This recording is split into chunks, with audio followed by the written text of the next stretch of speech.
દમણ પોલીસને મોટી સફળતા મળી છે।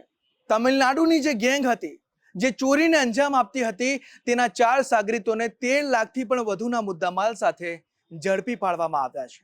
આ ગેંગની શું મોડસ ઓપરેન્ડી હતી અને કેવી રીતે આ ગેંગ સક્રિય બની હતી તે તમામ વિગતો જુઓ ધ ક્રાઇમ સ્ટોરીના આ ખાસ અહેવાલમાં।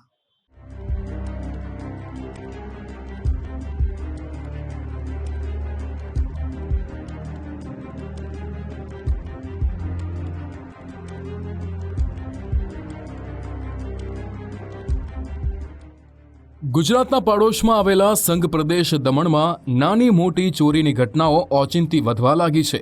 વાપી અને આસપાસના પંથકમાં ઘરફોડ ચોરીઓની ફરિયાદ મળતા જ પોલીસ એક્શનમાં આવી અને મૂળ તમિલનાડુની કુખ્યાત ચોર ટોળકીને ઝડપી પાડી। આ ગેંગના સભ્યો ગુજરાત, દિલ્હી, મહારાષ્ટ્ર, કર્ણાટક સહિતના રાજ્યોમાં થોડા દિવસો રોકાઈને ચોરીઓને અંજામ આપી નાસી છૂટતા હતા। આ ચોર ટોળકીની મોડસ ઓપરેન્ડી પર નજર કરીએ તો મોડી રાત નહીં પરંતુ સવારના સમયે જ ગેંગના સભ્યો ચોરી કરવાની ફિરાકમાં બહાર નીકળતા હતા અને ખુલ્લું હોય તે ઘરમાં ઘૂસીને ચોરીને અંજામ આપતા। આ તસ્કરો ઘરમાં ઘૂસીને મોબાઈલ ફોન સહિતના અન્ય ઇલેક્ટ્રિક ઉપકરણો ઝડપથી હાથમાં આવે તે રીતે ચોરીને રફુ ચક્કર થઈ જતા। વાપીના તળાવ ફળિયા નજીક આવેલી એક ચાલીમાં તસ્કરો રહીને ચોરીઓ કરતા હોવાનો ખુલાસો થયો।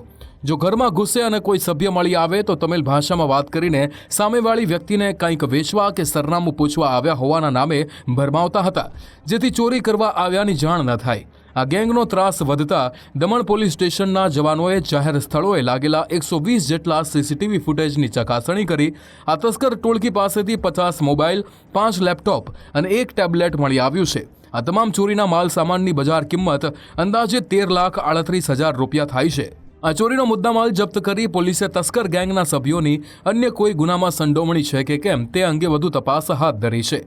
काम कर रही थी एसएचओ नानी दमन के अंडर जो टीम थी उन्होंने 120 से ज़्यादा सीसीटीवी कैमरा खंगाले, लगातार टेक्निकल सर्विलेंस रखी हुई थी और ह्यूमन इंटेलिजेंस के आधार पर हमने जो सस्पेक्ट्स हैं उनको आइडेंटिफाई किया। हमें पता चला कि वो वापी में एक टोल में रह रहे हैं। उसके बाद नाइट रेड करके सक्सेसफुली चारों आरोपियों को सक्सेसफुली एप्रीहेंड किया गया, उनको अरेस्ट किया गया और पूछताछ के दौरान हमें पता चला कि वो लोग तमिलनाडु के हैं, वेलोर डिस्ट्रिक्ट के हैं।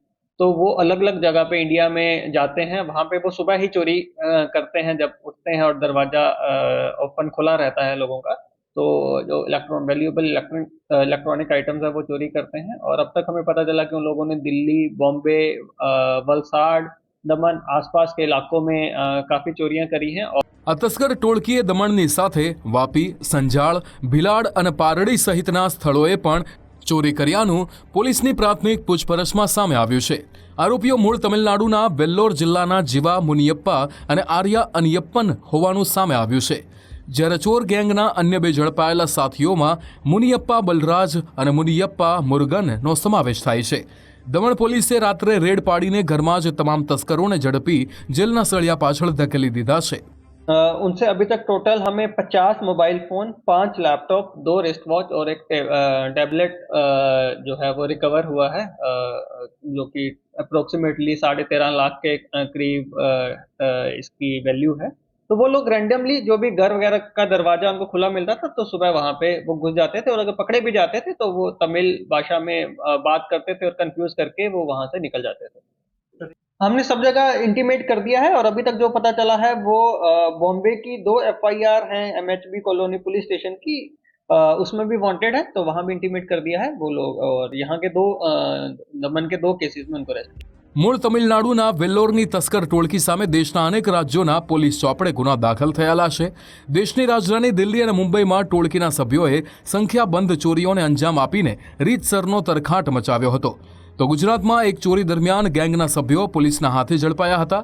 આ ચોર ગેંગે કયા રાજ્યોમાં અને કેટલા ગુના આચર્યા તેમજ મોબાઈલ ફોન સહિતનો ચોરીનો સામાન કોને વેચતા હતા તે મુદ્દે પોલીસની આકરી પૂછપરછ દરમિયાન વધુ સ્ફોટક ખુલાસા થવાની શક્યતા રહેલી છે।